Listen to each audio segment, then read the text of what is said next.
Here with Josh Wyatt, head coach of the PikeView Panthers. Josh rolling there through about 4 innings, so it looked like we were probably going to get out of here a little bit early. And then you get pitching change, and it felt like things were kind of the dominoes sort of fell from there. Just talk about. We'll start off with the good, just being able to close the game out there because a high pressure situation, big regional game early on, able to close it out. Yeah, having Trenton Tolliver there to be able to come in as a closer role, something that he's worked on all off season, something he's taken some pride in, and just defensively we started feeling sorry for ourselves, and it's the first time this year that last year is kind of flashback, so it's it's a little worrisome, and at this point, they've got to understand that the energy of one person can change the energy of the whole room, and it did. We started feeling sorry for ourselves with the 8-run lead and 2 outs and 1 mistake, so led to 6 more. I think we finished with 7 errors, so hadn't had that many all year. One thing that I felt like offensively really worked for you guys, it seemed like you were really patient, good approach at the plate. I think there were like 7 walks that you guys had drawn through the first 4 innings or so. I mean, just talk about the ability to be able to see the ball and not take bad swings at it and just kind of let the game come to you guys. Yeah, absolutely. Very proud of them offensively. We were through the 6 innings there. We're putting 2, 3, 1. Runs on the board. So I felt like every part of the lineup was being productive and something that we've been very good at all year. I'm happy with that. But, defensively, we haven't given up that many runs combined all year. And it was in 3 innings. So just a little bit of flashback of where we were last year and got to clean that up. I mean, is there any possibility that some of it came from? Because I mean, this is like Game 7 for you guys. Yeah. That's a lot of games this early in the season. I know you've had a pretty busy week. Probably digging deep into the amount of arms that you have at this point.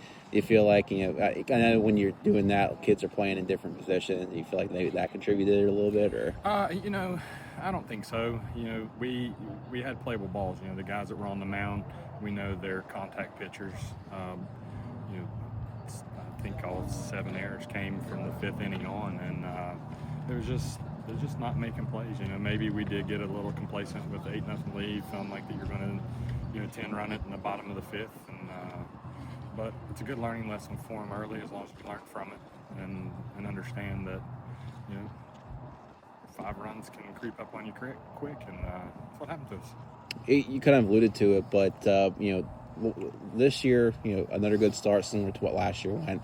And then, I know you're pretty disappointed with how things are going. Like we had talked multiple times, there was a lot of disappointment. At one point you had locked the game changer stats because it had gotten to that point. Yeah. I mean, just talk about this year with the start that you guys have 7-0 now, trying to avoid falling into some of those same traps. Well, the one good thing that I'll say, from this whole time, the boys are picking up each other, and that bond and that brotherhood is really strong. There's no fighting or any one mistake. They're not arguing on the field like we were last year, and I do think that they were still trying to fight through that, but it also just got very complacent, and that was just the worrisome part. But no, I mean we had the guys in the same places, and all those arms had thrown before. You are cold weather like this. You're trying to keep everybody's pitch count down.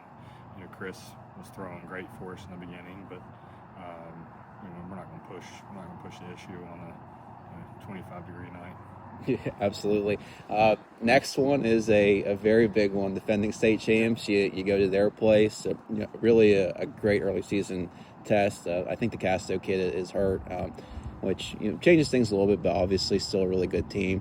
Just talk to me about what you're hoping to get from that. I know 32 games, that's just one of the 32, but obviously that's a big one that you have circled. Yeah, absolutely.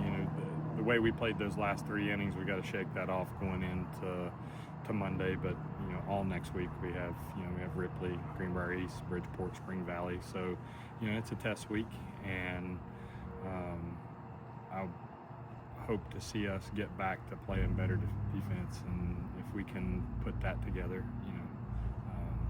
I'd like to see us be very competitive next week.